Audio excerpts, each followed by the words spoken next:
to a much more scary aspect of biotechnology. So I'm not only going to talk about the good things of I am biotechnology. genetically modified, you know. Yeah, all of us are. It's about designer babies, okay? Now, if you think about it, the whole thought of a designer baby is scary. But if you think about saying, okay, I can actually make sure that the same case that I talked about, that you are in this moral quandary about giving birth to a child with a genetic defect, but yet you can have gene editing technologies to fix that genetic defect and actually give birth to a normal child. So there is a good side of designer babies, but there's also a very scary side of designer babies, because like you said, human beings you know don't necessarily know where to stop. And you might want to have these superhumans with the highest IQ. This has been done even Hitler's time. I think they tried to develop, right? They tried to develop these superhumans, and through various their experimental, nasty and horrific experiments. But that can also happen today.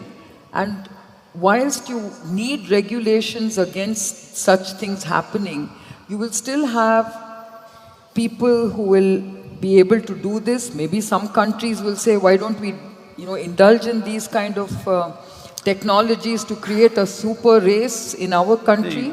How do you deal with this? Kiran, this is where it is. When we think we can create a super brinjal or super cotton or super whatever, then a super mouse, super cow, super human being is natural progression of things, isn't it?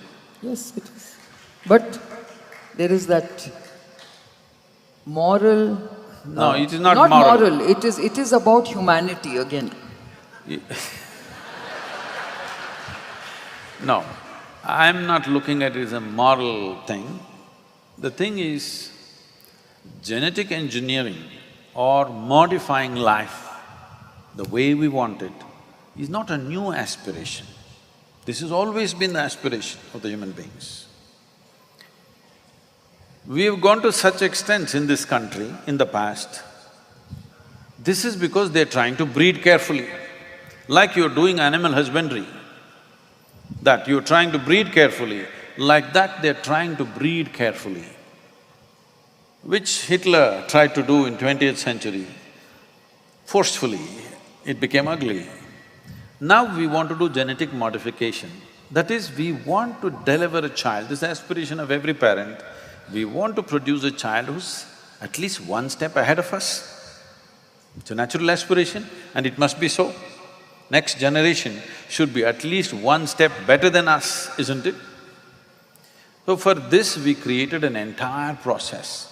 From pre-conception to conception and post-conception, every day of these 9.5, 10 months, how a child should be kept in the mother's womb. There are very clearly defined processes, what you should do to deliver the best possible child. In terms of health, well-being, intelligence, there are established processes. We have ignored all that, now we are going for biotechnology. Essentially, what you're trying to do is the repetitive nature of the genetic imprint. You're trying to take it and bring a new quality, isn't it? There is substantial studies right now to show through proper practice of yoga, meditation and certain other processes, you can distance yourself from the genetic imprint that you have and function as a completely new life. I will show you, this may be little hard for you to swallow, very hard for you to swallow, but you must come and see. I will put certain people through certain types of initiations. In 24 hours, you will see the way their face is, the very shape and form of their face will change, simply because they have distanced themselves from the genetic process.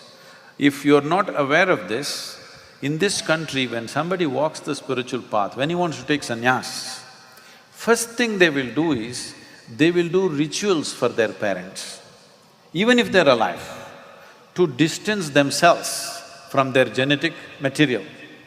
There are very established scientific processes Science not as you know it in the laboratory, science that can be operated from within, that you do certain things to distance yourself from the genetic process so that you are not a repetitive life, you are a new life.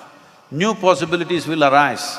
I can show you thousands of people who are functioning way beyond their natural IQs that they have.